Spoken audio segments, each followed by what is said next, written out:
Saya Nadila Lesti Amanda dari kelas 3A, mahasiswa PGSD di Universitas Pahlawan Tuanku Tambusai. Di sini saya akan menjelaskan tentang lingkungan hidup hewan dan tumbuhan. Selamat menyaksikan. Sebelumnya, kita harus mengetahui dulu apa itu lingkungan. Nah, lingkungan adalah tempat tinggal makhluk hidup. Dan lingkungan merupakan segala sesuatu yang ada di sekitar makhluk hidup yang mempengaruhi perkembangan kehidupan makhluk hidup, baik langsung maupun tidak langsung. Contoh-contoh lingkungan yaitu sungai, hutan, sekolah, dan rumah. Lingkungan ada dua jenis, lingkungan sehat dan lingkungan tidak sehat. Ciri-ciri lingkungan sehat: yang pertama, sirkulasi udara yang bersih dan lancar. Yang kedua, banyak pepohonan rindang. Yang ketiga, banyaknya tempat sampah dan mudah ditemukan. Yang keempat, saluran air yang lancar dan bersih. Ciri-ciri lingkungan tidak sehat: yang pertama, udaranya kotor dan berbau. Udara tersebut akan menyesakkan napas kita. Yang kedua, tidak tersedianya tempat sampah. Akibatnya, sampah akan menumpuk dan berserakan di mana-mana. Tentu saja hal ini akan menimbulkan bau yang tidak sedap. Yang ketiga, tidak ada saluran air. Meskipun ada, tetapi keadaannya kotor. Terdapat sampah yang menyumbat saluran air. Akibatnya aliran air tidak lancar. Yang keempat, tidak terdapat tumbuhan sehingga terlihat gersang.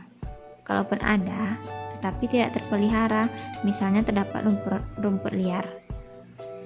Nah, cara menjaga lingkungan agar tetap sehat, yang pertama, buanglah sampah pada tempatnya. Lebih baik lagi jika membuangnya dengan membedakan sampah basah dan sampah kering, sampah organik dan non-organik. Yang kedua, biasakan membersihkan rumah. Biasakan membersih kamar, kamar mandi, dapur, halaman rumah, selokan, dan area sekitar rumah lainnya secara rutin. Yang ketiga, membersihkan selokan-selokan di sekitar rumah. Tujuan membersihkan selokan agar air di rumah tidak tersumbat oleh sampah-sampah.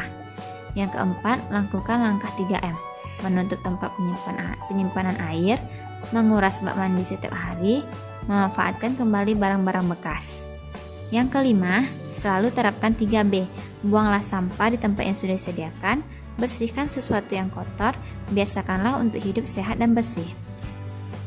Sekarang kita masuk ke tempat hidup hewan dan tumbuhan. Yang pertama, tempat hidup hewan. Tempat hidup hewan berbeda-beda. Ada yang hidup di darat, di air, di pohon, bahkan ada yang di dalam tanah. Contoh hewan yang hidup di darat: tikus, kucing, dan ayam. Contoh hewan yang hidup di air: ikan, kuda laut, dan ubur-ubur. Contoh hewan yang hidup di pohon: burung. Contoh hewan yang hidup dalam tanah adalah semut dan cacing. Yang kedua, tempat hidup tumbuhan. Tempat hidup tumbuhan juga berbeda-beda. Ada yang hidup di darat dan ada yang hidup di air. Contoh tumbuhan yang hidup di darat adalah bunga matahari dan pohon pepaya. Contoh tumbuhan yang hidup di air adalah eceng gondok dan teratai.